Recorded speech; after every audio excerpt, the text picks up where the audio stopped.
Merci à Ok. vous.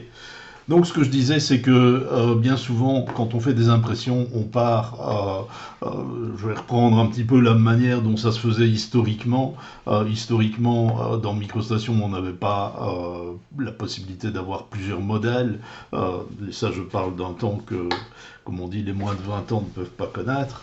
Euh, et à cette époque-là, qu'est-ce qu'on faisait? Ben, on faisait une limite, une clôture, ça s'appelle toujours d'ailleurs, et on imprimait le contenu de cette clôture, on faisait un petit peu de, on mettait un cartouche, etc. Enfin, on assemblait les choses de manière à ce que ça soit présentable. On faisait ça éventuellement dans un second fichier, de manière à pouvoir mettre en référence le modèle, le plan topo par exemple ici en l'occurrence.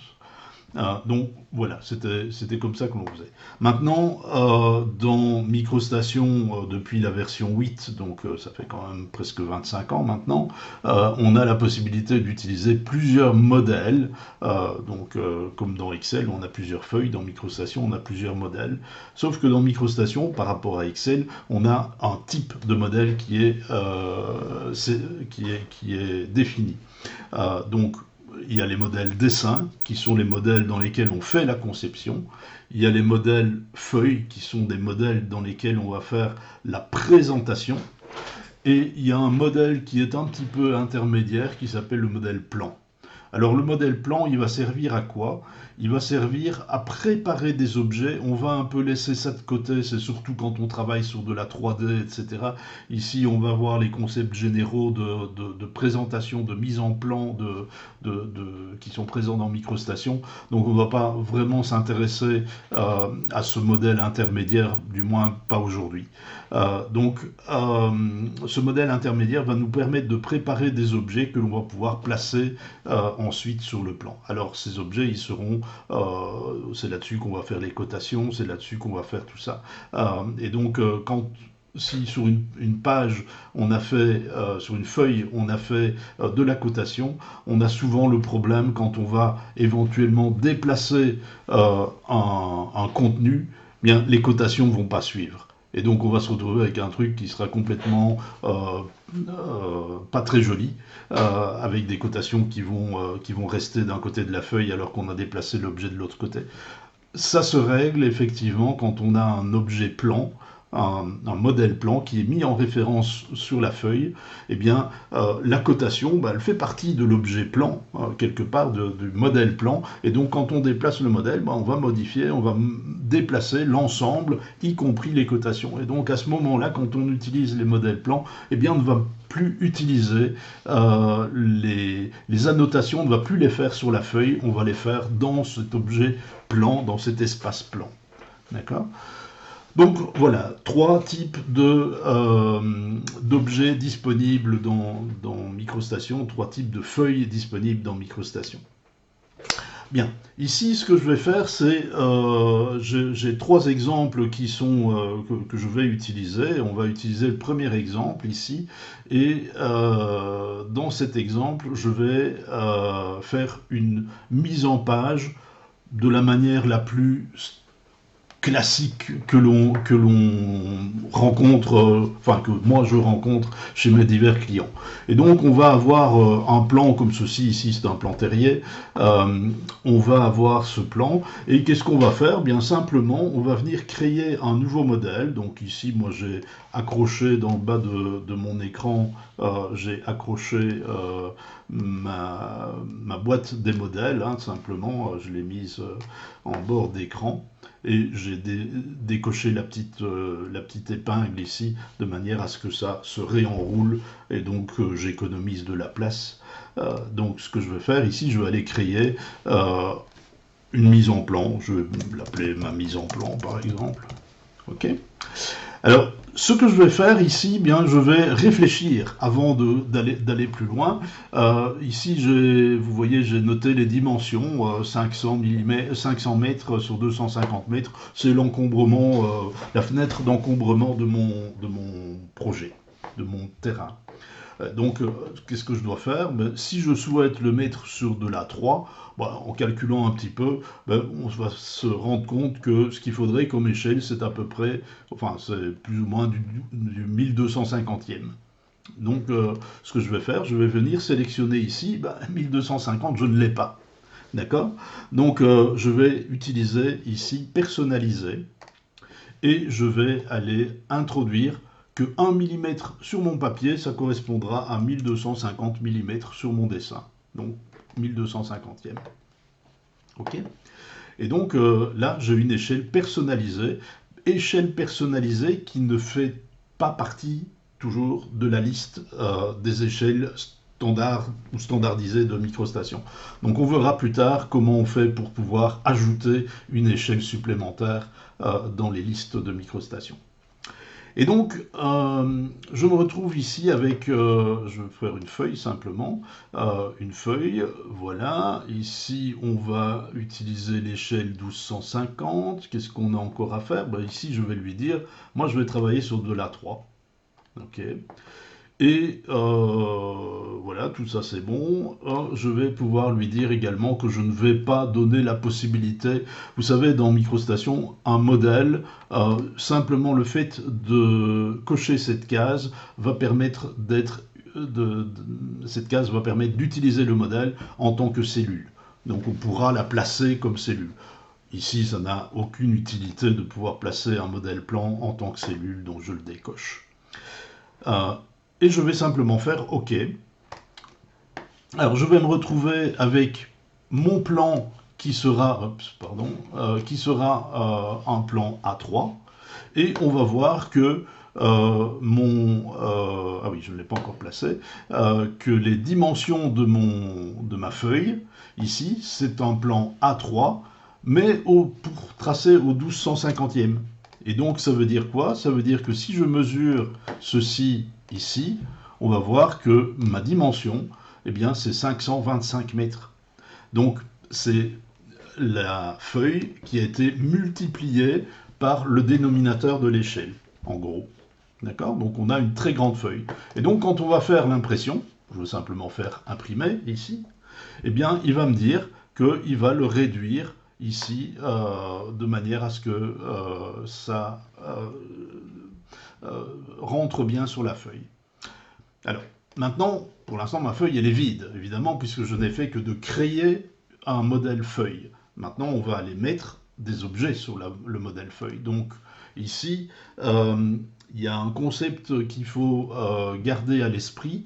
Ce que je vais montrer aujourd'hui, ça fonctionne excessivement bien si on travaille avec la notion de workspace, workset. Donc c'est des notions que j'ai déjà abordées pour ceux qui n'étaient pas là dans les sessions précédentes. C'est une notion que j'ai abordée il y a quelques mois dans un webinaire précédent. Voilà. Donc, ce qu'on va pouvoir faire ici, c'est dire que on va travailler avec l'explorateur, l'outil Explorer, qui donne quand même des grandes facilités au niveau de l'utilisation, il faut quand même le dire. Hein. C'est un outil qui est assez sympa à utiliser. Je pourrais très bien maintenant aller mettre en référence mon modèle projet, mon plan terrier. Et donc pour ça, je vais soit utiliser l'outil attaché, et puis je vais devoir aller me déplacer dans le bon répertoire, etc. pour aller chercher l'objet, ou alors simplement, à travers l'outil explorer, je vais simplement venir ici dans la liste de mes modèles, des modèles qui sont présents dans le workset, donc pas nécessairement dans ce fichier si c'est dans ce fichier-ci, mais on a aussi ailleurs la possibilité de retrouver tous les modèles de tous les fichiers du workset. Et ici, en l'occurrence, je suis dans le plan topo.dgn, donc je suis bien dans mon fichier courant. Et je vais simplement faire un glisser-déposer ici. Et il me dit, comment veux-tu l'attacher? Je vais lui dire en mode recommandé, c'est bien. Alors, mode recommandé, qu'est-ce qu'il va faire? Il va attacher le fichier à l'échelle 1.1. Et donc ici, comme ma feuille est 1250 fois plus grande, attacher l'objet à l'échelle 1.1, voilà, c'est pas un gros problème, je vais le placer ici, voilà. Et donc maintenant, quand je vais faire une impression, elle va être réduite d'un facteur 1250, et donc je serai bien à l'échelle 1/1250e. Voilà. Rien de très compliqué ici. Ok? Alors, ce que je vais faire maintenant, on va un petit peu améliorer les choses. Comment est-ce qu'on pourrait améliorer les choses? Déjà, une première manière d'améliorer les choses, c'est de se dire, l'échelle 1250, c'est une échelle que j'utilise assez souvent. Ça m'ennuie d'aller remplir chaque fois la case dans l'échelle personnalisée, d'aller me dire que je travaille 1 mm papier égal à 1250 mm terrain. Avec le risque qu'un jour, quelqu'un se trompe et marque 1255 à la place de 1250. Ce qui, quand on va faire des mesures avec sur le papier, donnera des résultats qui sont faux, évidemment. Et donc, on aura un plan qui ne sera pas à l'échelle, et ça, c'est un petit peu dommageable. Donc, moi, je préfère avoir une liste d'échelles exhaustive dans laquelle je vais retrouver les échelles que j'utilise habituellement. Et donc, pour ça, en fait, MicroStation propose un fichier qui s'appelle scales, scales.def, donc c'est la liste par défaut des échelles, qui va se retrouver définie par une variable de configuration. Donc si on regarde de nouveau la configuration, j'aime bien les configurations, vous savez, et qu'on cherche scale, on va retrouver ici un fichier qui s'appelle, que je le retrouve, je crois que c'est celui-ci, voilà, et par défaut, il se trouve dans un endroit qui est dans Program Files, Bentley, MicroStation, blablabla, default data scales.def. Cet endroit-là est un endroit qui est accessible uniquement en lecture seule. Et donc, ça cause un petit problème, puisque je ne peux pas aller modifier ce fichier sans avoir des droits administrateurs ou bien bidouiller de manière à pouvoir modifier ces fichiers-là, ce qu'il ne faut pas faire, parce que si MicroStation décide à un moment donné de faire une modification sur un de ces fichiers-là et que vous l'avez modifié, eh bien, il ne le mettra pas à jour et ça peut avoir des conséquences sur la stabilité du produit par la suite. Donc, dans cette zone-là, on ne modifie rien. Ça, je l'ai déjà dit précédemment.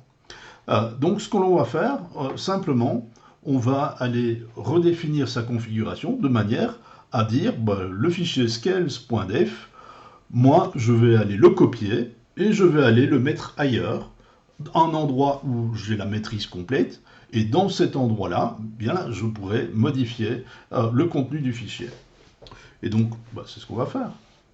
Je vais aller sur mon répertoire ici, on va le retrouver, ici c'est programme data, on commence à avoir l'habitude de ce répertoire, MicroStation 2023, configuration, je vais aller dans mes workspaces, les webinaires, worksets, et ici j'ai une série j'ai 3 exemples que j'ai créés, exemple 1, 2 et 3, et je vais aller dans l'exemple 1, ici, et je vais éditer son fichier de configuration. Donc je commence à avoir un certain nombre de webinaires, donc ça s'encombre un peu. Ici, on va aller éditer l'exemple 2, ici, et dans cet exemple 2, en fait, ou non, exemple 1, j'étais dans exemple 1, pardon, dans ce fichier exemple 1, je l'avais mis en commentaire pour ne pas tout refaire, j'ai redéfini un endroit. Bon, ça peut se définir au niveau du workspace, au niveau du workset comme je l'ai fait ici, au niveau du workspace ou au niveau de l'organisation. Donc on a les 3 niveaux qui permettent d'accéder à ce fichier ou à ces variables de configuration. Donc on va les mettre à l'endroit qui convient. Ici, pour l'exercice, je l'ai mis au niveau du workset pour me donner plus de liberté sur mes exercices. Donc je vais le mettre ici, je vais sauver le fichier. Et donc maintenant, quand je vais démarrer MicroStation, il va essayer d'aller trouver un fichier qui s'appelle scales.def et qui se trouve dans le répertoire standard du workset. Donc je vais revenir dans ce répertoire, donc je vais aller ici, je vais fermer MicroStation puisque je vais devoir le redémarrer pour relire la configuration ici. Et donc là, j'ai un fichier scales.def que je peux ouvrir. Alors il y a tout un charabia ici, mais bon, en gros, il va nous dire que on va avoir toute une série de- d'échelles standards pour microstations. Ici, il y a des échelles qui sont des échelles dans des systèmes 1 et 3, ce sont des systèmes anglais. Hein. Donc ceux-là, nous, on va pas les utiliser. Et donc, on va à chaque fois définir des échelles et lui dire, bien, ça fonctionne avec tel et tel système. Donc 1 et 3, c'est pas pour nous. Ceux qui nous intéressent, nous, c'est ceux qui sont 2, qui sont des échelles métriques. D'accord? Alors, la toute première échelle, ici, c'est le full size, 1 égale 1. Et ça fonctionne pour les 3 systèmes. C'est pour ça qu'on a le 2 qui est ici. Alors ici, on va se retrouver avec des échelles qui sont avec un nom système. Ça veut dire que c'est une échelle qui est déjà connue par MicroStation. Et donc, on va avoir ce nom d'échelle. Alors ici, moi j'ai été introduire entre 1000 et 5000, j'ai été introduire une nouvelle échelle et j'ai modifié système en 1 1250e. Pourquoi? Simplement parce que si j'avais laissé système, dans la liste des échelles, il m'aurait affiché utilisateur. Et pas le nom, enfin le vrai nom de l'échelle qui est 1 sur 1250. Donc on va le laisser comme ça, je vais le mettre 1 sur 1250. On va fermer ce fichier en le sauvant et on va redémarrer MicroStation. Ce qui va avoir pour conséquence de recharger ce fichier maintenant scales.def puisqu'il est défini dans la configuration maintenant à un autre endroit que le défaut.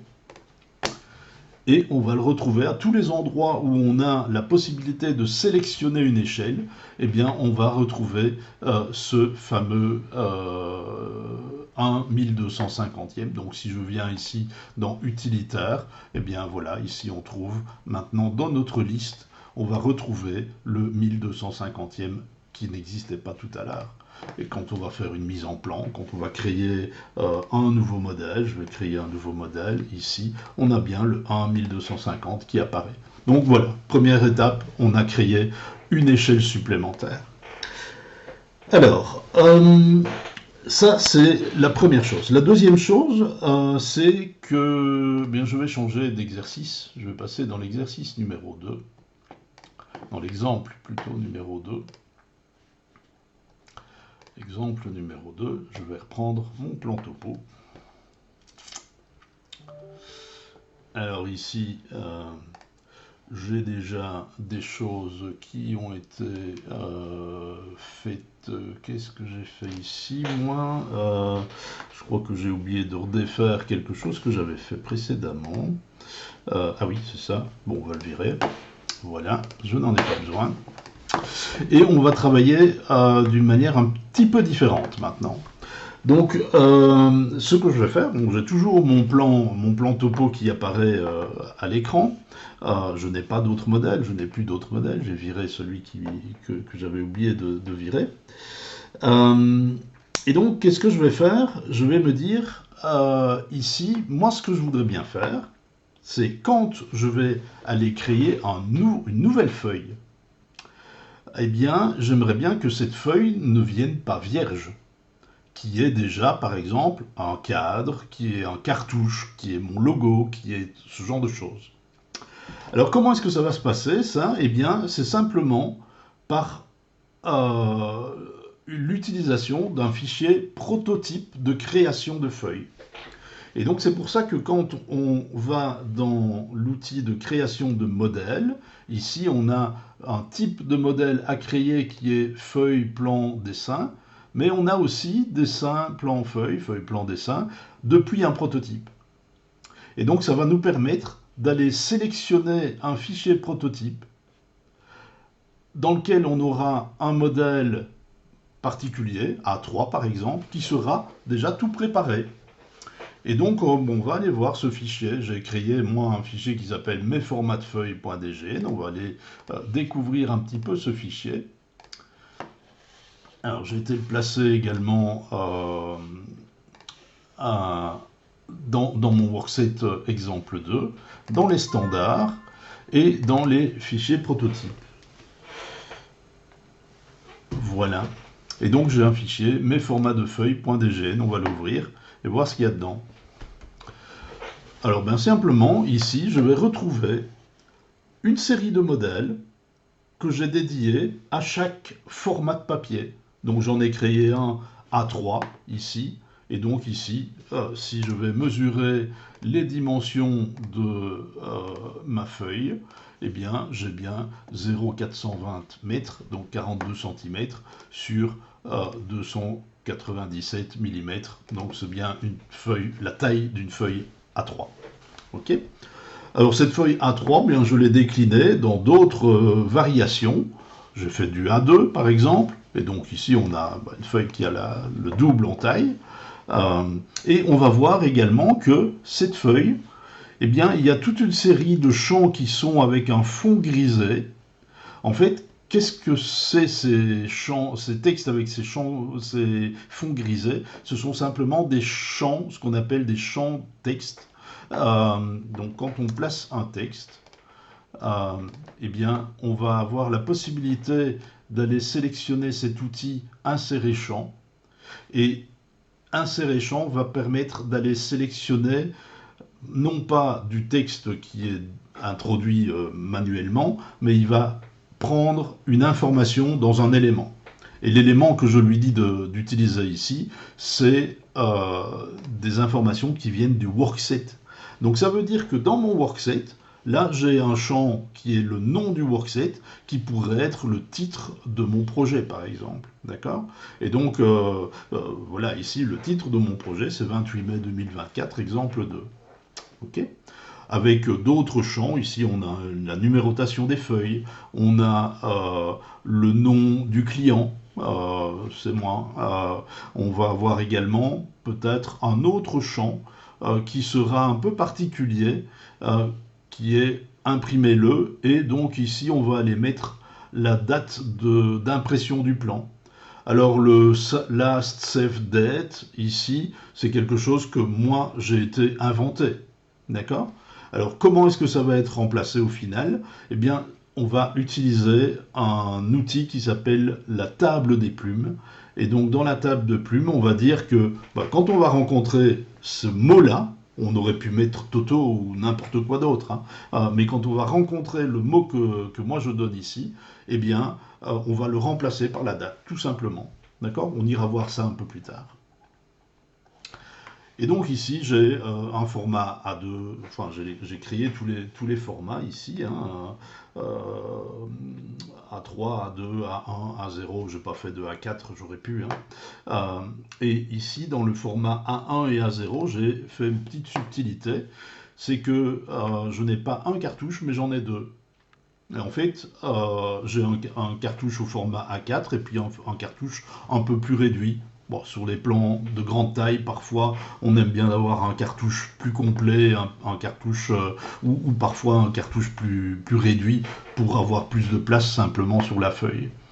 Et donc ici, j'ai résolu le problème en les mettant simplement dans des niveaux différents. Donc je peux désactiver ce cartouche-ci ou celui-ci. Enfin, je peux ne pas en avoir non plus, évidemment, puisque je peux désactiver les deux niveaux.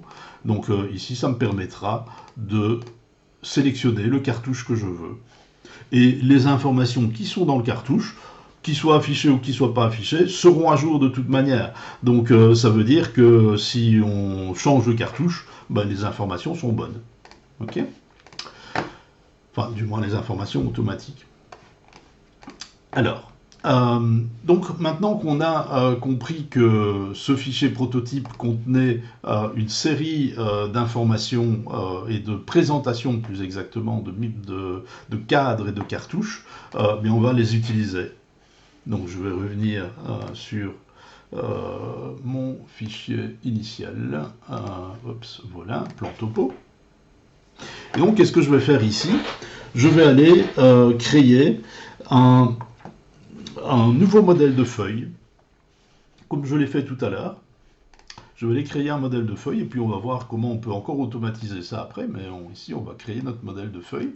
Et donc je vais le créer depuis un fichier prototype. Tout à l'heure j'avais utilisé feuille simplement, et donc il m'avait créé simplement un espace tout blanc. Voilà. Ici, je vais pouvoir aller sélectionner le modèle de prototype et je peux, avec les 3 petits points, lui dire, bien, je vais aller sélectionner ce fichier prototype. Donc on pourrait avoir plusieurs fichiers prototypes avec des listes de mise en page, de pages différentes. Hein. Et puis, quand j'ai sélectionné le fichier prototype, je peux aller sélectionner le format de feuille que je souhaite. Donc je vais prendre A3. Voilà. Alors, ici, effectivement, j'ai mes formats de feuilles DGN et A3 qui ont été présélectionnés, tout simplement parce que je les ai définis. On verra ça aussi tout à l'heure. Au niveau de la configuration, j'ai dit que c'était ça qui était utilisé. Et donc, je vais mettre ici, vue en plan, par exemple. OK. Alors, je vais lui dire que je vais travailler à l'échelle 1.1. A3, ici comme cellule, je le désactive et je fais OK. Et donc ici, maintenant, mon plan, il est à l'échelle 1.1 papier. D'accord? Alors si j'avais mis une autre échelle, en fait, il aurait agrandi la zone papier, mais il n'aurait pas mis à l'échelle le contenu, puisque le contenu, il est importé après la création de la feuille. Donc voilà, donc on aurait eu un petit contenu dans un coin de la feuille, et puis la feuille qui aurait été très grande. Donc ici, on va travailler à l'échelle 1.1. Donc ça, c'est la deuxième école. Hein. Il y a deux écoles dans les impressions. Soit on prépare son impression à l'échelle du monde, soit on prépare son impression à l'échelle du papier. Et donc ici, c'est la deuxième option, on travaille à l'échelle du papier. Et donc ici, si je remesure ma feuille, tout à l'heure, on avait de l'échelle du monde. Ici, maintenant, on est bien à 42 cm, 420 mm. Donc, on est bien à l'échelle du papier. Et donc, dans ce cadre-ci, qu'est-ce qu'on va faire? On va importer, on va faire la même chose. On va prendre notre modèle ici défaut et on va venir le déposer sur la page. Mais on ne va pas le mettre en mode recommandé, parce qu'en mode recommandé, il va le mettre à l'échelle 1.1 du monde, et donc on va se retrouver avec la feuille qui est en millimètres papier, et puis le reste qui est qui sera beaucoup trop grand. Et donc ici, plutôt que de travailler en mode recommandé, on va travailler en mode interactif. Et donc là, je vais utiliser cette fenêtre pour aller spécifier, ici il le fait automatiquement, l'échelle, il va me dire qu'il va travailler à 1.1250.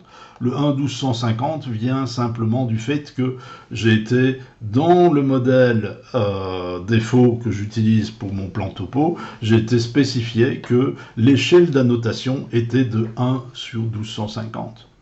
Ok. Et donc ici, bon, je n'ai pas grand chose à faire, je vais simplement vérifier que mon échelle est bonne.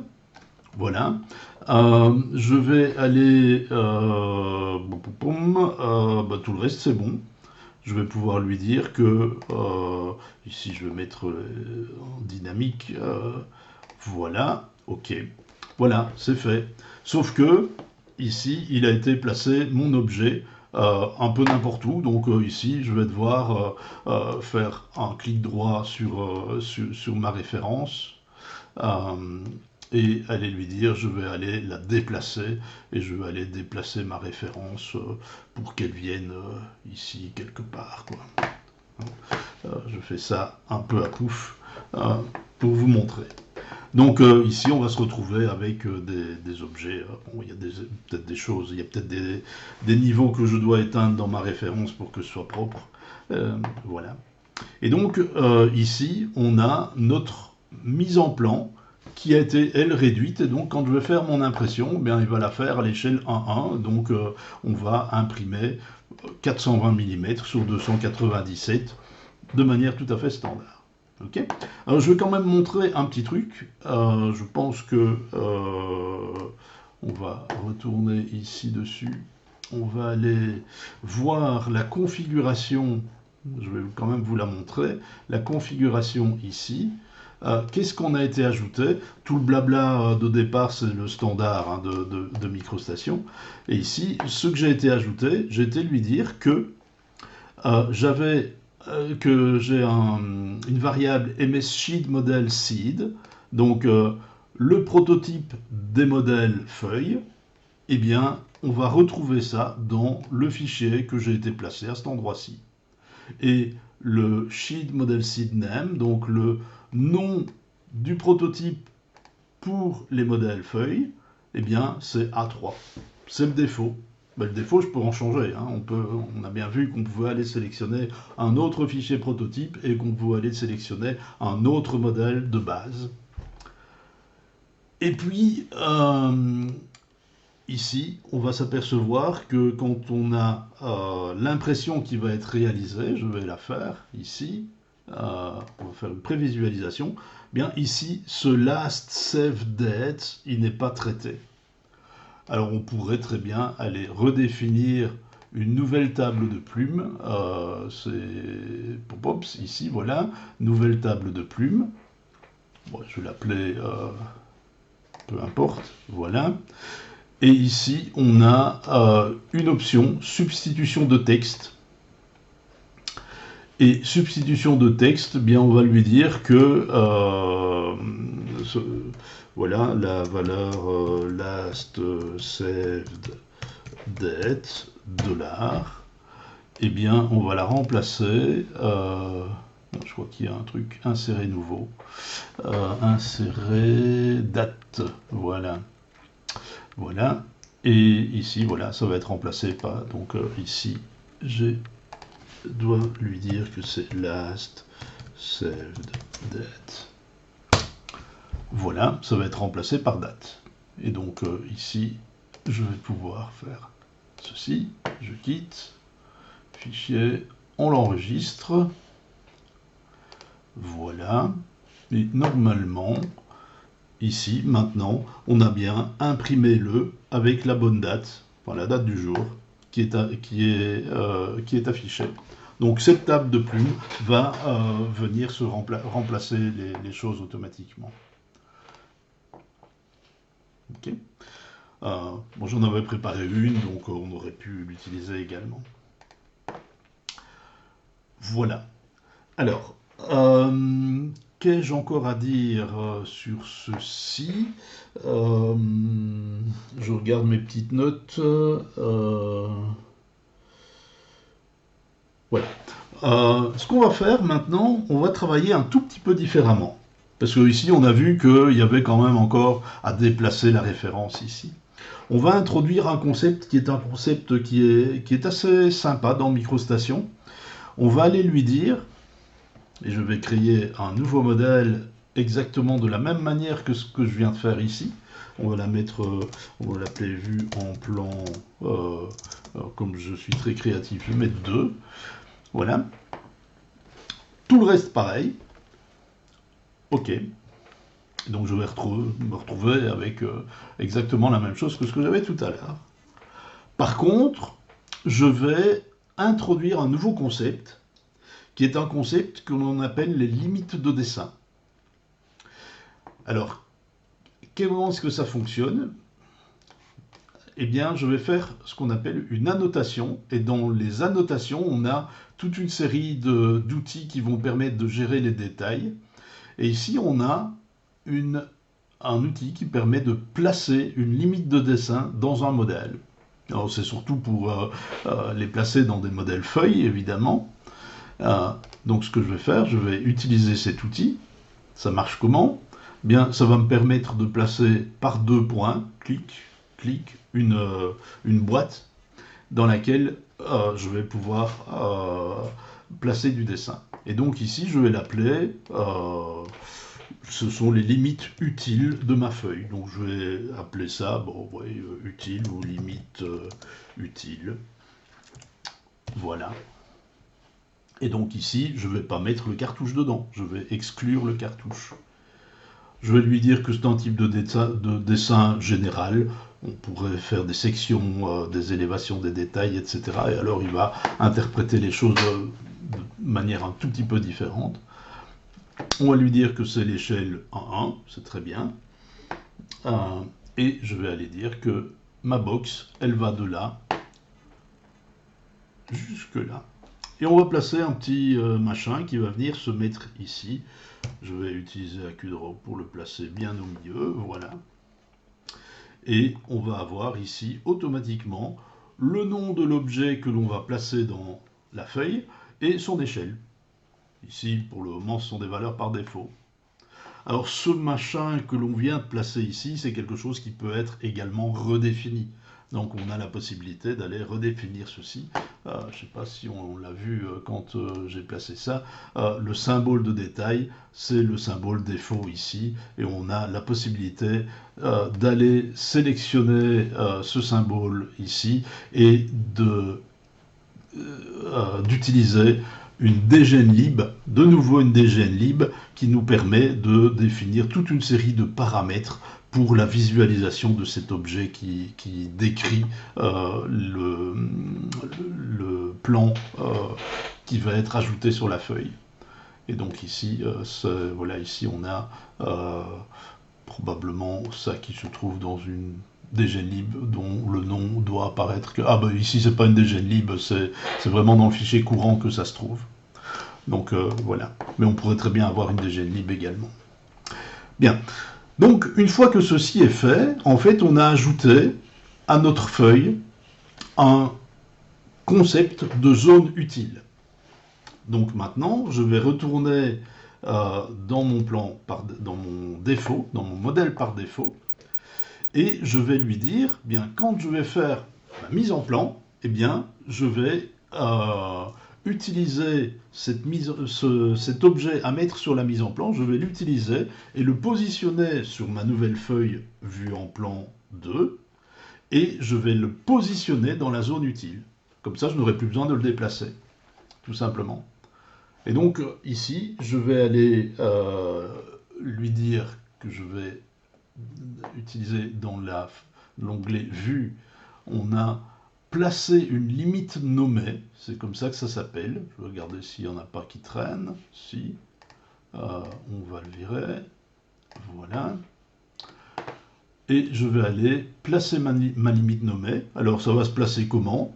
Ben, on va la placer de manière unitaire. Donc ici, je vais dire que je vais lui donner un petit nom, Vue en plan. OK. On va la placer de manière unitaire, donc on va simplement définir une box. On verra tout à l'heure qu'on peut le placer d'autres manières également, soit en faisant un maillage, d'accord, hein, si on a un grand terrain et puis on doit faire 50 plans pour représenter ce terrain, cette région, eh bien on peut le faire avec cet outil. Ou bien si on a une voirie par exemple et on doit dessiner des plans le long de la voirie avec un chevauchement, eh bien on va pouvoir le faire en un seul clic quelque part avec cet outil. Et puis la notion de limite de dessin qu'on vient d'utiliser. Voilà, donc ici je vais en faire pour commencer que 1. Et je vais aller lui dire que je sélectionne cette box-ci. Et cette box-ci, c'est ce que je vais retrouver dans ma feuille. Alors, ici, il y aura une étape intermédiaire, qui est celle-ci, qui va me permettre d'aller définir tous les paramètres de cette mise en plan. Et donc, bien ici, moi, je vais lui dire, le modèle dessin, le modèle plan, plus exactement, c'est une erreur de traduction, on ne va pas s'en occuper aujourd'hui. Ici, je vais plutôt utiliser le modèle directement, le modèle feuille, hein, donc je vais aller placer directement mon objet sur le modèle feuille. Dans quel fichier? Bien, je vais lui dire que c'est dans le fichier actif. Ok, je pourrais très bien dire, je vais cocher ceci, et alors je vais pouvoir aller sélectionner un autre fichier, voire créer un autre fichier, d'accord, pour avoir les feuilles hors du fichier de projet. Donc la feuille ici dans laquelle je vais mettre, ici en l'occurrence je vais utiliser le fichier actif, la feuille dans laquelle je vais aller le mettre, ce sera dans Vue en plan 2, hein, celui qu'on vient d'utiliser, dans lequel on a ajouté les limites de dessin. On va aller lui dire que les limites de dessin, bien, je vais aller sélectionner limite utile, d'accord, c'est la limite, le nom de la limite qu'on a été placé, et je vais lui dire ici, ben, tu vas travailler au 1250e, voilà. Et les côtés visibles, je vais les mettre en dynamique. Mettre en dynamique ou en cache. En cache, c'est surtout quand on travaille avec des données 3D où il y a des vues et cachées qui doivent être calculées. Donc ça peut être utile. Mais ici, sur des données qui sont purement filaires comme ceci, dynamique, ça fonctionne très bien, il n'y a pas de problème. Donc je vais le laisser en dynamique et puis je vais faire simplement maintenant OK. Voilà. Et là, la magie opère, et là, il n'y a pas besoin de faire de quoi que ce soit comme manipulation. Ça vient bien se mettre dans la zone que j'ai réservée. OK ? Alors, il y a le cadre ici. En fait, c'est un cadre que j'ai été placé, moi, pour savoir quelles étaient les limites de mon dessin. En fait, c'est une ligne de construction. Donc, en fait, ce que je dois devoir faire, simplement, c'est aller dire que dans mes références, ici, dans ma référence, je vais aller présentation, et je vais aller lui dire que les lignes de construction, je vais les mettre de côté, et donc maintenant mon plan est bien propre. Je n'ai plus cette ligne parasite. D'accord ? Et donc on va voir que tout ça se gère assez facilement. Voilà, donc ça c'est une introduction de cette notion de limite utile sur un plan, et puis je vais créer des objets que je vais placer dans ces limites utiles. Alors on peut aller encore un petit cran plus loin. Et on va prendre l'exercice suivant. Fermé. Je vais utiliser maintenant le troisième exemple. Voilà. Je vais reprendre mon fichier d'élévation avec des petits détails, des petits détails qui ont été créés. Et donc ces détails, bien, je voudrais bien faire un plan. Et donc pour ça, j'ai prévu dans mon fichier, mes formats de feuilles, .dgn, j'ai été prévoir un type de format de feuille, ici, dans lequel j'ai deux zones. J'ai une zone ici, sur la gauche, une zone ici, sur la droite. OK ? Et donc ces zones, bien, je vais pouvoir les utiliser pour placer des dessins et pouvoir organiser. On pourrait imaginer d'avoir des carnets de profil en travers, par exemple. Les gens qui utilisent OpenRoads, ils utilisent ce genre de choses. Et en fait, ils ont une zone réservée sur le plan et le profil en travers va se mettre dans cette zone réservée. OK ? Alors ici, c'est un petit peu différent puisque je n'ai pas des profils en travers, mais j'ai toute une série de détails que j'ai mis un côté de l'autre dans mon fichier. Et ce que je vais lui dire, c'est que on va aller utiliser chacune des boxes et on va les mettre dans des feuilles qui vont utiliser ce format de feuille avec deux zones. Et donc le premier objet, il va le mettre dans la première zone de la première feuille, le deuxième objet dans la deuxième zone de la première feuille, le troisième objet, il va recréer une nouvelle feuille et il va le mettre dans la première zone de la deuxième feuille. Voilà, tout simplement. Et donc on va le faire. On va voir que c'est extrêmement simple à utiliser. Donc une fois que les choses sont créées, donc ici maintenant je vais pouvoir lui dire que je vais aller réutiliser mon outil placer une limite nommée. Alors je vais aller un petit cran plus loin encore que tout à l'heure. Je vais lui dire, maintenant je ne vais pas le faire 3 fois. C'est un peu fatigant. Si on a 250 profils en travers, on ne va pas le faire, les faire à la suite de l'autre. Donc ce qu'on va faire tout simplement, c'est lui dire, bien ici, je vais placer une matrice. Je vais créer un tableau avec X rangées et X colonnes. Ici, j'ai une rangée, 1, 2, 3 colonnes. Rangée 1, colonne 3. OK ? Je vais lui dire que le nom de mon premier détail, il va s'appeler détail 1. Je vais lui dire également que le nom du groupe, ici, je vais regrouper tous mes détails dans un groupe, tout simplement. Et ce groupe, en fait, c'est un groupe graphique, hein, un groupe graphique nommé que l'on va attribuer à chacun des contours qu'on va avoir ici. Alors la description, bon, on pourrait mettre une description détail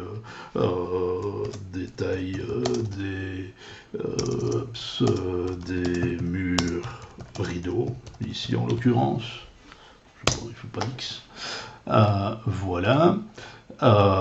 Et ici, on va créer dessin. Alors, créer dessin, bah, ici, je vais devoir en créer 3. D'accord? Mais je ne vais en définir qu'un et qui sera générique, en fait. D'accord?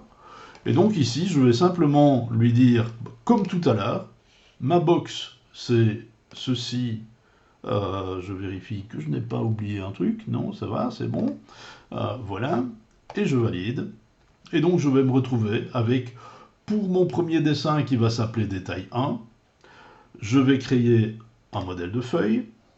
On va utiliser le modèle prototype, mes formats de feuilles, et par défaut, ici en l'occurrence, j'ai déjà indiqué que c'était le A3 de zone, mais on pourrait très bien sélectionner un autre. Hein.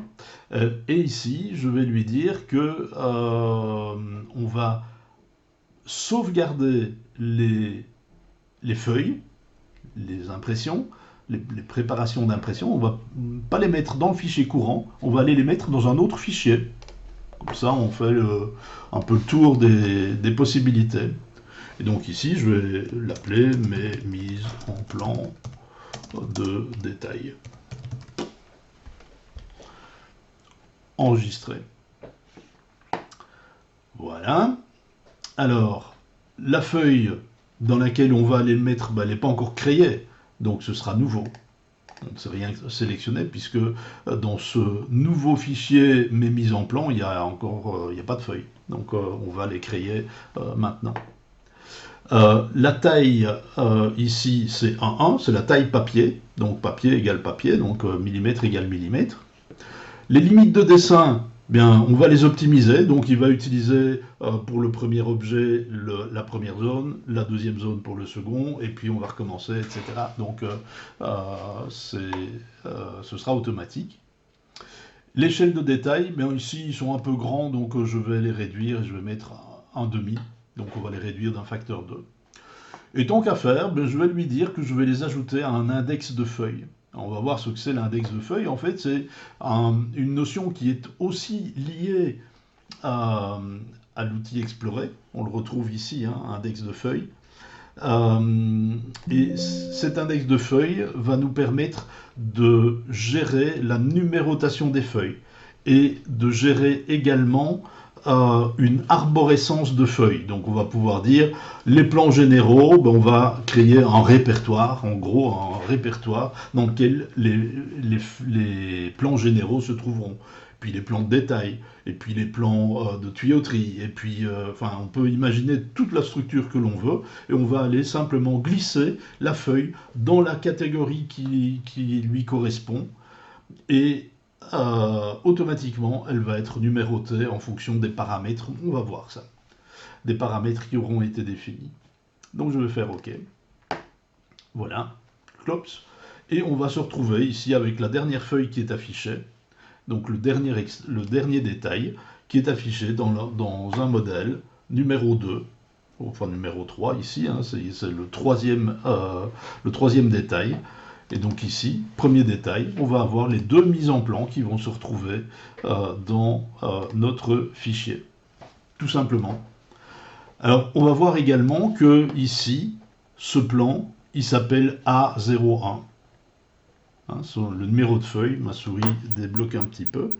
Je vais aller sur l'autre plan, et ici, ce sera A02. Donc ça, la numérotation des feuilles a été opérée par l'outil Explorer, ici, index de feuilles.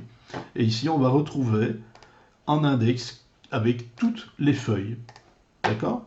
Alors, ici, l'organisation des feuilles, elle est très basique, parce que je n'avais rien configuré. Mais je pourrais très bien aller utiliser l'outil éditer, ici. Et là, maintenant, je vais pouvoir lui dire, ici, je vais ajouter Je crois qu'un clic droit, par exemple. Comment est-ce qu'on fait encore? Oui, voilà, ajouter. On va ajouter un dossier. Et ici, ajouter un dossier, eh bien, je vais pouvoir lui dire, écoute, là, on va le renommer, on va l'appeler généraux, les plans généraux. Voilà. Et puis, je vais venir ajouter un nouveau dossier. Et ici, on va le renommer et je vais l'appeler plan de détail. Voilà. Alors, pour chacun des répertoires, je vais pouvoir configurer une numérotation spécifique. Et donc, pour les plans généraux, je vais pouvoir lui dire, ici, dans les propriétés ou dans détail, je ne sais plus, voilà, ici, bien écoute, moi, les plans généraux, j'aimerais bien que le préfixe, ce ne soit pas A, mais que ce soit G. OK ? Que le nombre de chiffres, bien ce soit 3, c'est bien, qu'on va avoir un nombre de feuilles, voilà. Ici, le premier numéro des plans généraux, j'aimerais bien que ça commence à 100. Voilà. OK. On peut également dire que les plans de détail, je peux prendre propriété, on a une autre présentation ici. Je vais lui dire que les plans de détail, eh bien, j'aimerais bien que le préfixe ce soit D, que le numéro de départ, bien, ce soit 200. Voilà. Et puis 3 chiffres, un incrément de 1, etc. Donc, pas de problème, on va rester comme ça. OK. Et donc maintenant, mes plans qui sont ici, eh bien je vais pouvoir simplement les prendre et les glisser dans la catégorie qui leur correspond. Et à ce moment-là, ben, automatiquement, il va faire la renumérotation des plans. Et voilà, maintenant, mon plan qui s'appelait A02 s'appelle maintenant D201 pour correspondre à la numérotation que j'ai définie. Et donc, c'est extrêmement pratique. Alors, autre côté pratique, c'est que je pourrais très bien dire ici, je vais aller créer un plan qui serait, on va dire, une page de garde, d'accord, dans laquelle on va répertorier la liste des plans, d'accord. Et donc, je vais venir ici et je vais créer une nouvelle feuille. On va la faire avec le même machin ici, hein, ou bien on peut aller sélectionner mes formats de feuilles, on va prendre simplement le A3, parce qu'on n'a pas besoin des deux zones. On va lui donner un nom ici qui sera page de garde. Oups, je vais lui donner ce nom-là également ici. Tout le reste, ça me semble bien. Comme cellule, on n'a pas besoin. Et je fais OK. Voilà. Et donc ce plan a été se placer... il était se placer nulle part, parce que lors de la création du modèle, je ne lui ai pas dit qu'il devait se placer dans un des répertoires. Et donc ici, ce qu'on peut faire, c'est le faire a posteriori. Donc maintenant, je vais pouvoir lui dire que je vais aller ajouter un plan. On va ajouter une feuille. Voilà.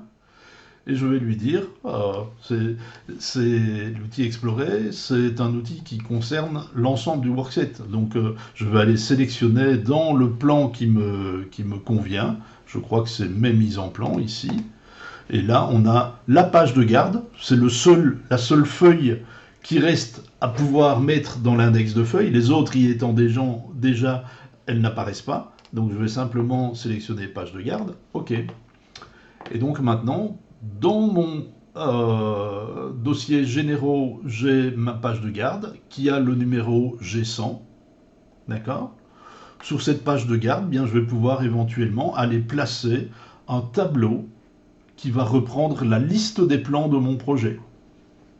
Et donc pour ça, je vais utiliser cet outil, placer l'index de feuilles en table.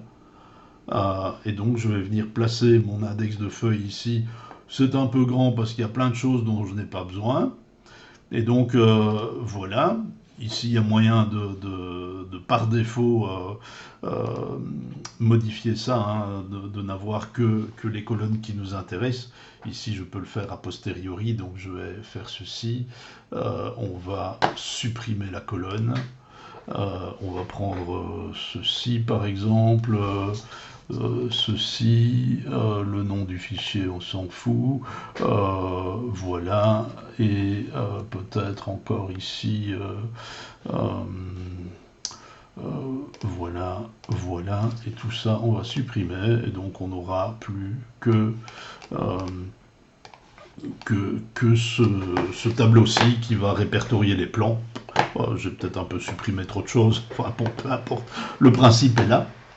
Et donc on va se retrouver maintenant avec une série de plans que l'on va pouvoir imprimer en un seul geste. Et ça c'est intéressant. Et donc ici maintenant, je vais valider, sauver ceci. Donc je vais repasser en mode non-édition, hein, en mode d'utilisation et pas d'édition. Et donc ici maintenant je vais pouvoir lui dire, bien ici, je vais ouvrir l'organisateur d'impression, l'organiseur d'impression. Je vais lui dire que je veux faire du PDF, par exemple. OK, voilà.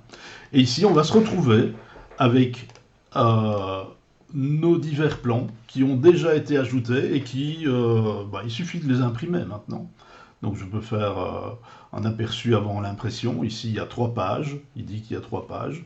Donc on va avoir notre aperçu. Ici, on va avoir un carnet de plans qui va se créer automatiquement. Et donc ici, je vais avoir l'ensemble de mes données, de mes plans qui seront imprimables. Et donc, si j'ai validé que ça convenait, eh bien, je peux faire l'impression.